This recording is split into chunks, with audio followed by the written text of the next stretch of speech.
most important thing in this chapter is that we seen Tommen use coating of Conqueror's Haki and is shouting. Now we don't know if this is only exclusively for Tommen or the rest of the Gorosei can use this Conqueror's Haki, but think about if all of them can have an advanced coating of Conqueror's Haki, this will open up a whole nother doors for the battle style of the Gorosei. Throughout these few panels, we see how robust and ridiculous their Haki can be. Even Zoro, Lucci, even in this chapter, Jinbei said how ridiculous their Haki is. And like I said before in the last chapter, I'm not underestimating the Gorosei at all. We seen them use a coating of Conqueror's Haki, so we can't say they are weak. Now I can't say in their most beastly form, full-size beast form, they're more vulnerable, but in the hybrid form, they're more quick and more agile. We seen this with Ethan Burrow, how he's slashing up the pacifistas in his hybrid form, and we all can say in the hybrid form they're more powerful. That goes with every Zoan, and we can say they may not be Zoan, they're definitely Yonkai demons,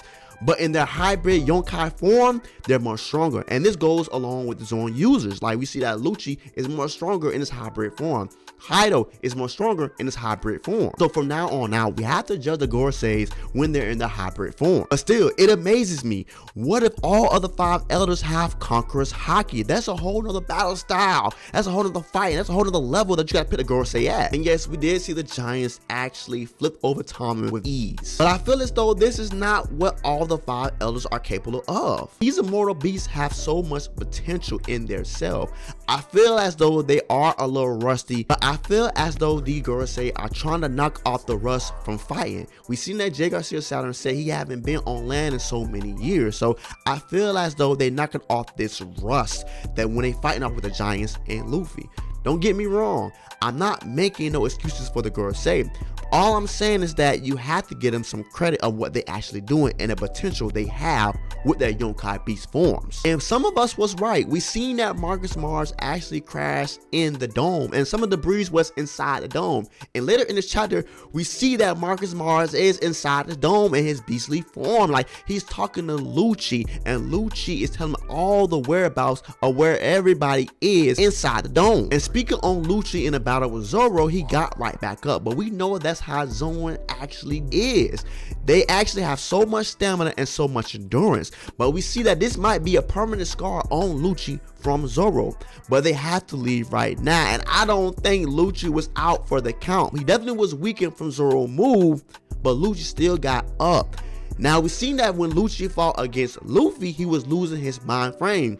So I think is that if somebody used an advanced color of Conqueror's Haki intangible with their attacks, a Zoan user can lose their self. I'm calling that right here. With a significant damage of coating of Conqueror's Haki and a powerful opponent using this coating of Conqueror's Haki, a Zoan user can lose that stamina and endurance through Haki purposes though. And we all know Zoro don't use that much coating of Conqueror's Haki in his attacks. He only uses it for last call and last moves to knock somebody out. That's why I feel as though Luffy was giving him so much coating of Conqueror's Haki, made him lose his mind, made him understand that I think I cannot hold this form, this hybrid form, for so much longer. But thanks to Jinbei, he actually stopped the fight between Zoro and Lucci.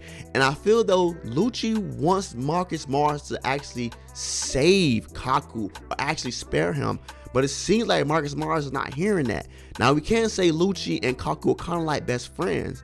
And if he loses his friends, he would actually start questioning the Marines. I don't know if he will go against the Marines and the government, but things are being questioned throughout Egghead and Lucci's mind. But we have to go to the battle with the Giants and Luffy. So they finally got introduced, and there's a few things the Giants saying about, Elbaf lore, and there's a few things the Gorosei saying about Luffy, and the Giants maybe understand that this combination is for the worst for the Gorosei. Like we said it before, Luffy has the power to bring everybody around him, and the Gorosei lived through the Void Century, so we don't know what actually happened to the Void Century, but we know the Giants was a big part of battling the Gorosei in the Void Century. The biggest thing I can say is that the Elbaf Giants actually worship the Sun God, and Luffy had the Sun God Devil Fruit, So it may seem like they're actually worshiping the person Luffy actually is. The Gorosei are scared that this combination of the Nika god and the giants will eventually happen. If you think about the sun god Nika is right here in the flesh, right in front of the giants, they would do anything that Luffy tell them to do, like they worship a god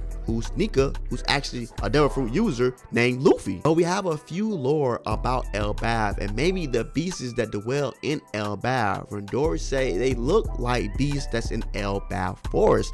So we thinking more just like Wano, where they have amazing looking beasts all around Wano. There are so many colossal sized beasts on Elbaf. So Dory actually told Luffy that they seen in the newspaper that the battleships was coming for him and they came here to save Luffy, and he blew a horn for the messenger and other giants to understand, like, I got Luffy, let's go back to the ship. Oda actually gave us a map of where everybody's actually at, and we see during this last end of the chapter where the Iron Giant's actually at. He's on the opposite side where Luffy and Dory's actually is. Now it seems like the Iron Giant and the, Luffy and Dory and the giants and the Gorosei actually trail Luffy.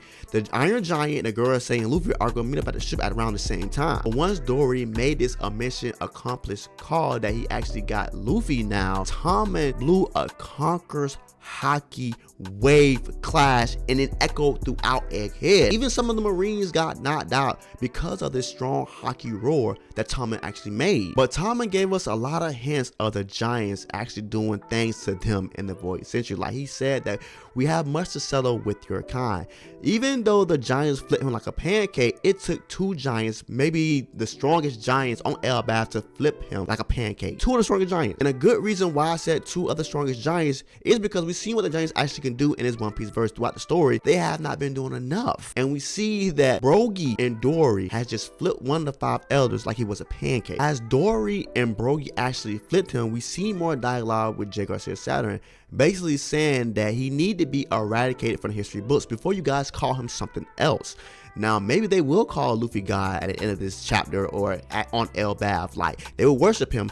And like I said before, the Gorosei are so scared of that they might worship this man and might do anything he says. They don't want the giants actually opposing them. The people in the Void Century who the Gorosei oppose have so much power. Think about what the five elders have now.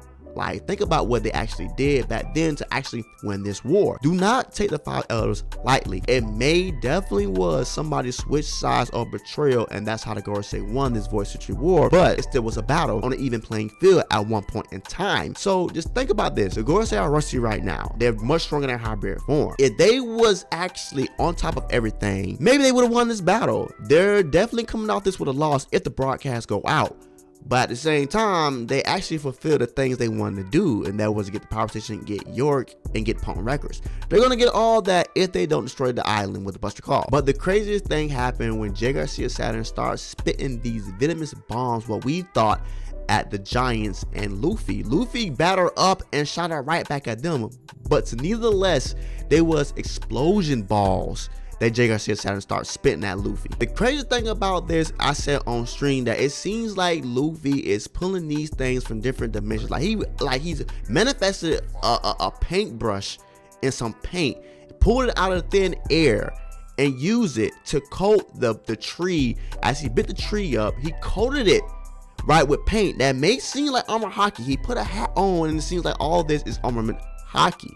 He's pulling things out of thin air, like he's pulling things from different dimensions. And we've seen that Vegapunk said that these devil fruit users live in their own dimension. It's very vague, but it was something like that, right? So I don't know if Luffy pulling these things out of different dimensions, pulling them out of thin air. If he's doing that, it's different dimensions then. But he's doing the most craziest things that Oda is giving him credit for. Like he's doing things that Tom and Jerry do. We've seen this in Tom and Jerry, that somebody using bats, turning trees to bats. We've seen that in Tom and Jerry. We've seen it with Looney Tunes. We've seen that. The sky is limit, you think, with this right here. It's really more the limit of Tom and Jerry, Buzz Bunny, Daffy Duck, what Toons can actually do. That is the limit. But nevertheless, the five elders got right back up after Luffy redirected those bombs towards them. I'm still sticking to my theory that the giant who's walking on the north and western of Egghead is the only person that could damage the Gorosei. We are on a 3-week break, so I'm definitely gonna make a video about that, the Iron Giant versus the Gorosei, and actually what he can do during this AK arc. But to continue with the manga, we see that most other Straw Hats are at one point. Definitely Bonnie. When Bonnie actually came to the ship, we seen that some of the Vice Admirals actually waiting for them right there. But I feel as though as long as Sanji and Jinbei and Bonnie are there, they'll be okay. They have a force where they can combat the Vice Admirals. Anyway, we seen that Marcus Mars actually got to York. He's asking York,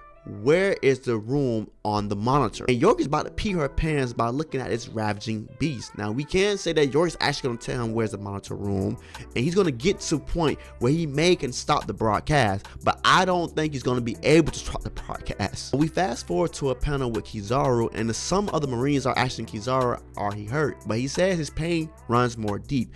And we've seen that, you know, Kizaru actually was a person that assassinated Dr. Vegapunk. So even though that people say that he didn't care, we've seen throughout these panels and these chapters that he actually closing his eyes when he's trying to strike Dr. Vegapunk. We know they had relations with each other as in friendship. Like, they liked each other actually.